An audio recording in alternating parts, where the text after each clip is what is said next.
Once upon a time, in a quiet little village nestled between rolling hills and a sparkling lake, there lived a poor man named Elias. Now, Elias wasn't like other poor men who were grumpy and bitter about their lot in life. No, Elias was different.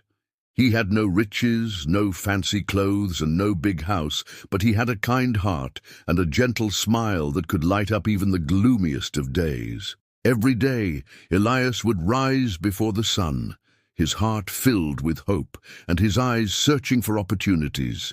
He would go into the forest, his trusty shovel over his shoulder, and dig up wild carrots and potatoes to sell in the market. At times, his pockets would jingle with a few copper coins, and then he'd treat himself to a loaf of bread and a piece of cheese, or he'd share the money with an old beggar at the crossroads.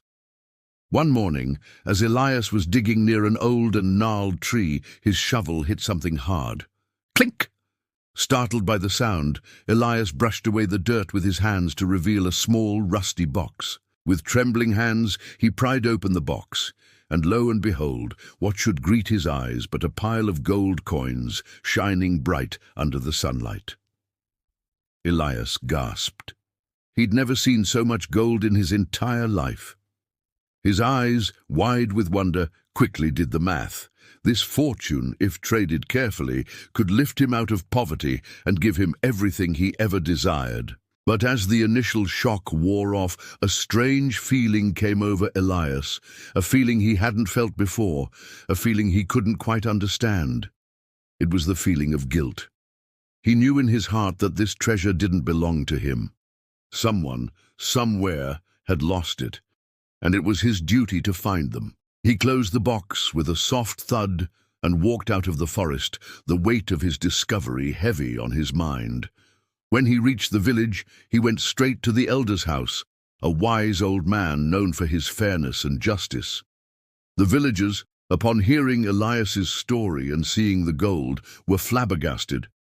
"Why didn't you keep it?" they exclaimed, eyeing the gold enviously.